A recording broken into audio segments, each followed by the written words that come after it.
Muy buenas tardes, bienvenidos a una nueva emisión de este cuarto ciclo de Prevención TV.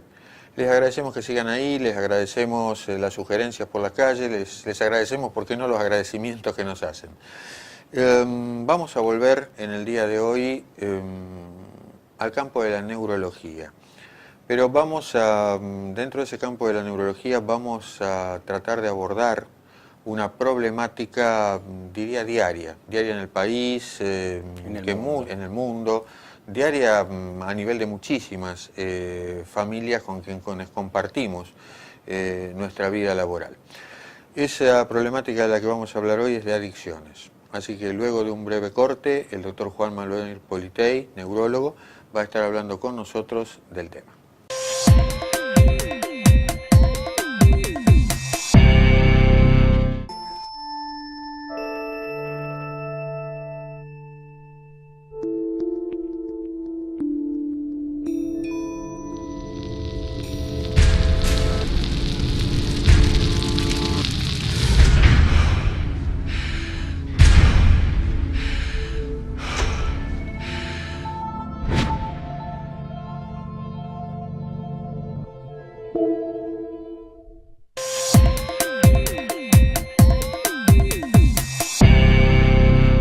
Bueno, tal cual lo planteado en el bloque inicial, estamos con el doctor Politei. Muchas gracias, Juan Manuel, por tu tiempo. Y vamos a hablar de un tema muy importante y que tiene que ver también no solo por la calidad del tema que vamos a tratar, que es el tema de las adicciones. Fundamentalmente vamos a hacer hincapié en dos sustancias, en la cocaína y en la marihuana, que suele tener muy buena prensa, y vamos a tratar en este espacio de darle argumentos científicos para que esa sustancia no tenga tan buena prensa. Pero esto tiene que ver muchas veces también con el tema de la inseguridad, porque la drogadicción está atrás de la inseguridad también. Vamos a hablar con el doctor del deterioro que pueden provocar estas sustancias a nivel cerebral. Por eso estamos hablando de un tema de inseguridad, porque la persona que por ahí está consumiendo estas sustancias pierde capacidad cognitiva. Vamos a ver de qué se trata la capacidad cognitiva, y no tiene por ahí conciencia exacta del acto que está cometiendo. Entonces, como primera medida, Juan Manuel, queríamos hablar del tema de cocaína. ¿Cómo se convierte la cocaína en una sustancia? Y si tenés algún número de gente afectada por el consumo de cocaína. Bien, del punto de vista de cocaína, puntualmente es interesante hacer alguna salvedad breve sobre la historia. La cocaína es una sustancia que se conoce desde hace más de 200 años. La realidad es que en Alemania, a mediados de 1800, es donde se logra purificar, y de hecho se usó como tratamiento para algunas enfermedades. Lo que se fue viendo con el correr del tiempo, que estos pacientes literalmente presentaban adicción a esto, terminaba siendo peor el remedio que la enfermedad, por lo que en 1914 es que se prohíbe a la cocaína como una sustancia, sea para uso recreacional, que así se habla hoy en día, o para uso médico. Del punto de vista de números es muy interesante ver cómo van progresando las curvas con los años.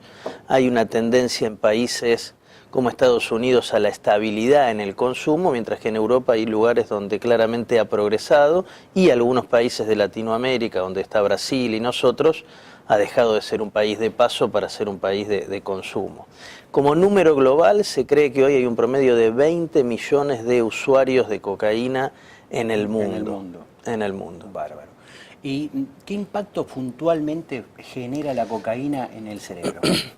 Nosotros los neurólogos vemos a los pacientes consumidores de cocaína por diferentes motivos. De hecho, trabajamos en conjunto con ustedes, los cardiólogos, trabajamos con endocrinólogos, porque la cocaína también afecta, sí, el sistema glandular, trabajamos con neumonólogos por compromiso respiratorio, pero yendo puntualmente a lo que nosotros tratamos a los pacientes es por dos situaciones que se llaman efectos a corto plazo, de intoxicación aguda de cocaína, el paciente que ha consumido en el momento, y después tenemos los pacientes que luego de ser tratados por sus respectivos equipos multidisciplinarios presentan su compromiso crónico. Entonces, como para resumir, tenemos por un lado eventos agudos, temblor, cefalea, ¿sí? Crisis psicóticas y mucho cuidado al infarto cerebral, al stroke o ACV, como lo nombramos habitualmente, como manifestación aguda de consumo. ¿Tiene alguna característica especial este ACV por sustancias? El accidente cerebrovascular, como hablamos previamente en algún otro programa, tiene como característica así que las arterias o se tapan o se rompen. El consumo de cocaína está asociado a las dos posibilidades. Las arterias se pueden tapar, habitualmente vemos eso asociado más al consumo de cocaína inhalatoria por vía nasal, y también arterias que se rompen, hemorragias cerebrales como resultado también del uso mayoritariamente de vía endovenosa. Los números que asustan muchas veces son el tema de la frecuencia. Pacientes jóvenes, claro, ese es el tema, que tienen infarto cerebral, hoy en día en algunos países es la primera causa de lesión cerebrovascular la cocaína, la primera. Y hago hincapié nuevamente en el concepto de infarto cerebral en paciente joven. Nosotros por los libros, por consenso decimos ACV o accidente cerebrovascular en jóvenes, un paciente menor a 45 años. Entonces vemos que hasta el 20% en algunos países de este infarto cerebral es por cocaína, ¿sí? Y vemos muchas veces otra pregunta que nos hacen muchas veces es ¿cuándo aparece el ACV? ¿Cuánto tiempo de consumo tengo que tener? Bueno, y uno de los grandes errores es creer que el infarto cerebral aparece después de años de consumo. No. Hay reportes que ante la primer utilidad, ante el primer consumo de cocaína, pocos minutos después ya puede aparecer el infarto cerebral. Así que cuidado con ese concepto, no estamos hablando de una complicación a largo plazo, sino una complicación a largo plazo en jóvenes que tenemos que prestar atención, los médicos, y tenemos que utilizar las técnicas de diagnóstico. Muchas veces lo que vemos es que el paciente niega el consumo de cocaína. Ahora, por vía de estudios bioquímicos, puntualmente en orina, podemos encontrar positivo este estudio, que es muy importante saber que hasta 48 horas después del consumo de cocaína, en orina puedo tener marcadores positivos. El ACV instalado es exactamente un ACV de otra etiología que no sea la cocaína, con lo cual esto me trae aparejado todo el tema de plejías, un ACV instalado con todas las letras. Los síntomas comunes de cualquier ACV son los mismos que vemos en esta situación. Pacientes que después del consumo sí llegan a la guardia hemiplégicos, es decir, con una parálisis de una mitad de su cuerpo, trastornos del lenguaje, no pueden hablar, trastornos de la comprensión y de la expresión. Los pacientes, cuando se recuperan, refieren que entendían lo que uno les decía, pero ellos no se podían expresar. Exactamente. Y por otro lado, lo que tiene el ACV asociado a cocaína con respecto al infarto cerebral asociado a colesterol, hipertensión, diabetes, es que numéricamente, estadísticamente están más asociados a alta mortalidad. Hay más chance de morir por un infarto cerebral por cocaína que por un infarto cerebral por diabetes, hipertensión o colesterol. ¿Cuál sería el mecanismo a través de por qué se da eso? Es una suma de mecanismos. Sabemos que la cocaína es un remedio, es una sustancia vasoactiva. Cuando se lo utilizaba como remedio mucho tiempo atrás, se lo usaba buscando, entre otras cosas, subir la presión. Cuentan la historia. El aumento de la presión arterial es un factor de riesgo para infarto cerebral, pero para infarto del corazón, que ustedes bien lo conocen. Sabemos que la cocaína cierra las arterias, hace vasoespasmo, vasoconstricción, otro mecanismo. Sabemos que genera una tendencia mayor a la trombosis, a la aterosclerosis, aún en jóvenes. Y además hay mecanismos inflamatorios de las arterias. Esta suma, entre otras posibilidades, hace que el combo termine rápidamente en infarto cerebral. Esto que está diciendo Juan Manuel es aplicable perfectamente a la parte cardiovascular. O sea, totalmente. Esto que estamos viendo de gente joven, como lo definió Juan Manuel, menores de 45 años que tienen este problema, nosotros lo vemos en la cardiología. Gente joven, sin gran cantidad de factores de riesgo, que debutan con un infarto agudo de miocardio, por ejemplo. Eso tiene que ver con la vasoconstricción de las arterias, y si había alguna pequeña plaquita, el vasoespasmo que se provoca, más la hipercoagulabilidad de la sangre, genera el condimento necesario para que el paciente haga un infarto de miocardio. Nos están haciendo señas, vamos a un bloque, Juan Manuel, y continuamos hablando un poco más de cocaína y a qué se refiere con deterioros cognitivos y demás, y vamos a hablar de la otra sustancia en el próximo bloque. No toquen el control remoto, en instantes estamos nuevamente con ustedes.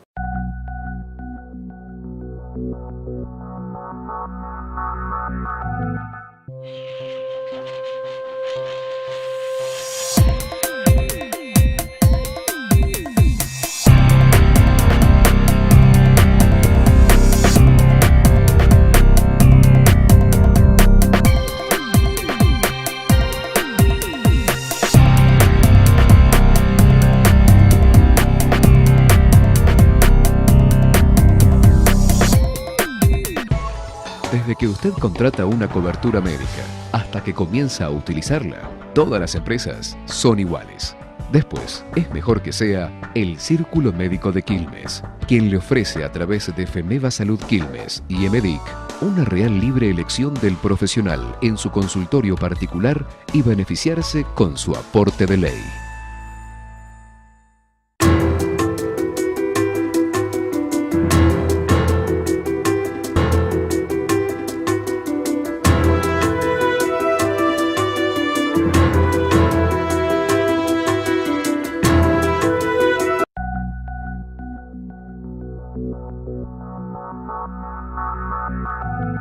Sí, realmente fue un primer bloque muy interesante. Me gustaría, para la gente que nos sintoniza en este momento, hacer una breve reseña de los puntos más trascendentales que tratamos en este primer bloque, Juan Manuel. Yo creo que podemos resumir lo que hablamos en, primero, saber que la cocaína está asociada a muchas complicaciones neurológicas, pero cuidado, sobre todo hoy en día, con el infarto cerebral o accidente cerebrovascular.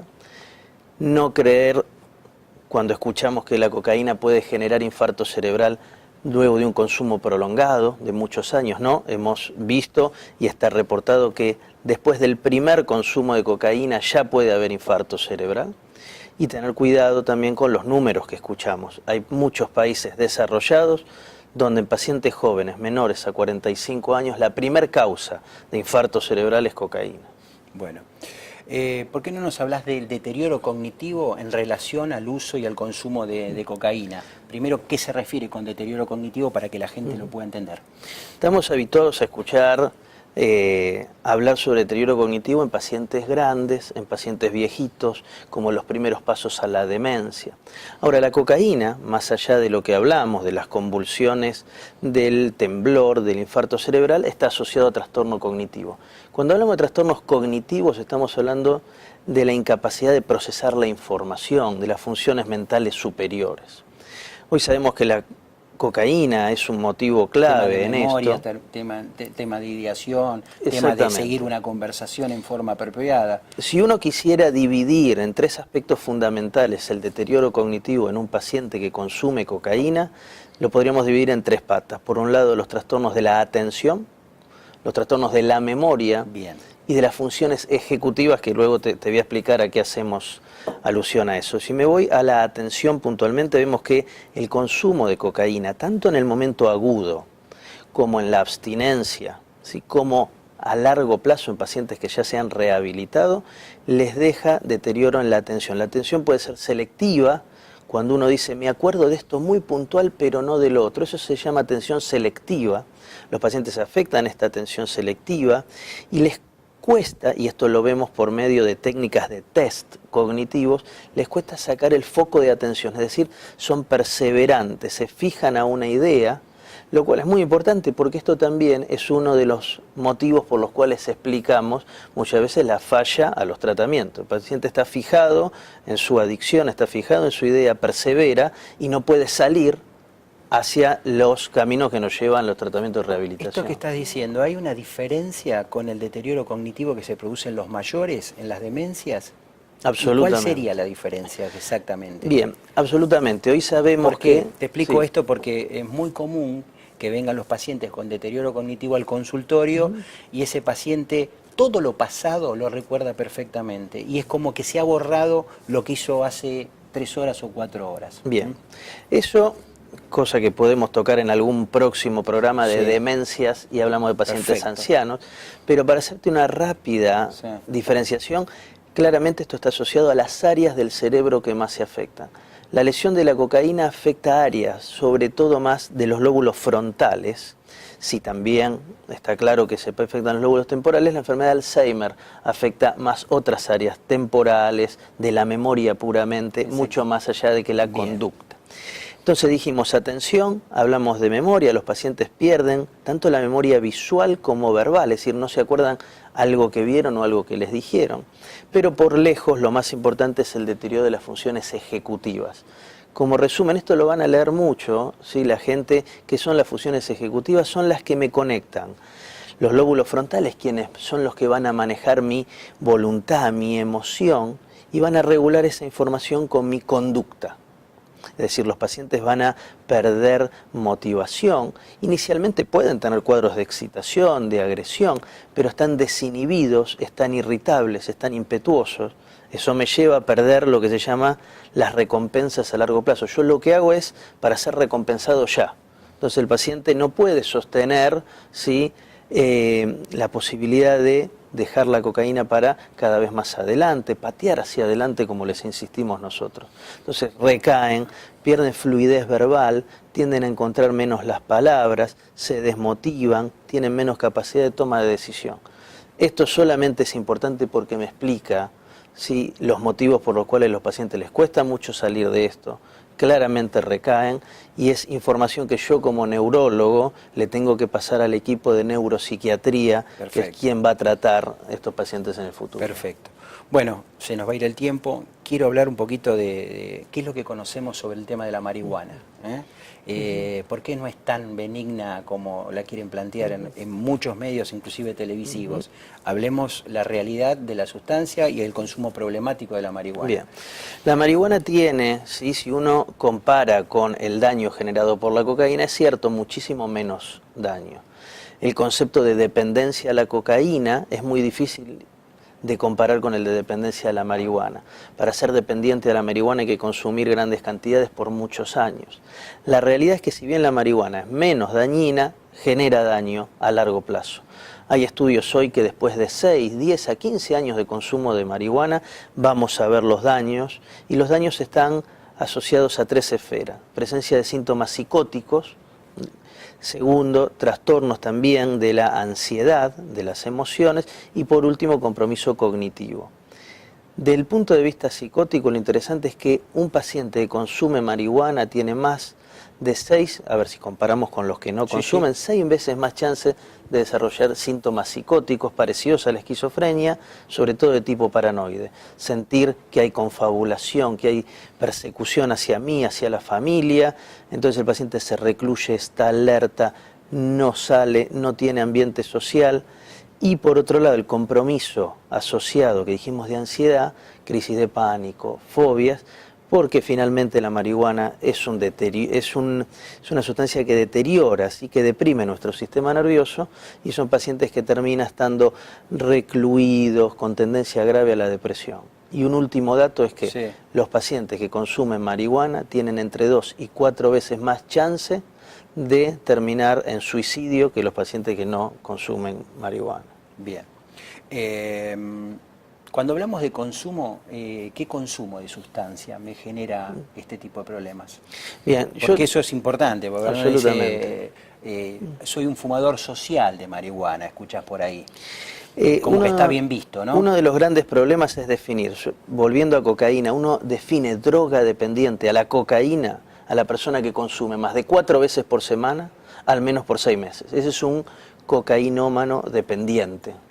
Ahora, la marihuana no está tan claramente definido, pero el problema, por lo que sabemos hoy, que la OMS, la Organización Mundial de la Salud, nos muestra sus estadísticas, es que el 50% de los consumidores sociales de marihuana, el 50% va a terminar siendo dependiente.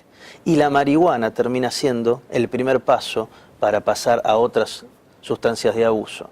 Así que bajo ningún punto de vista es una sustancia que no genere daño, sí genera daño.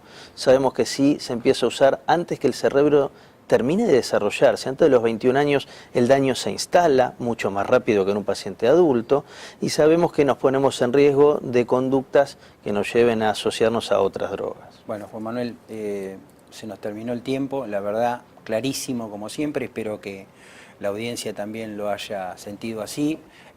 Fue muy clara la exposición, tenemos argumentos científicos como para tratar de no darle buena prensa, sobre todo a esta última sustancia que hablamos.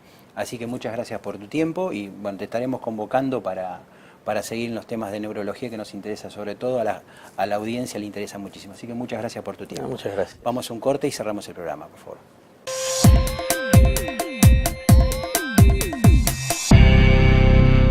Llegamos así al final del programa. Esperamos que haya sido del agrado de todos ustedes. Esperamos haber podido poner el acento en algo puntual, porque cuando uno habla de droga, lo primero que viene a la cabeza es Paco, cocaína, y no se sabe muy bien por qué cuando se habla de marihuana es como que es algo permitido o que en todo caso se ve como un daño menor. Bueno, no es tan así como se ha desprendido del programa de hoy. No es solo eso en lo que nos queremos quedar. En realidad, cuando uno plantea un programa de adicciones, uno sigue haciendo prevención. Entonces dice, ¿qué es lo que estamos haciendo de prevención? Queremos que si ustedes tienen alguna duda en la casa, algún comportamiento raro, algo, haber podido dar algún indicio para que las cosas se puedan detectar a tiempo. El programa en ningún momento habló de tratamiento y no es la idea del programa de hoy. Habrá programas posteriores a cargo de especialistas en el tema para que toquemos esto. Pero les repito, el programa de hoy ha sido dar la idea de, bueno, alguna pauta de comportamiento que ante la más mínima duda nos oriente. Por supuesto, para las dudas que queden, está la página web, está el doctor Politei disponible y va a ser un gusto poder sacar todas esas dudas que puedan tener. Sin más que decirles, muchísimas gracias por seguir ahí, gracias a ustedes, a nuestros sponsors que hacen posible el programa y será hasta una próxima emisión. Muy buenas tardes y muchísimas gracias. Que tengan muy buena semana y hasta el próximo programa.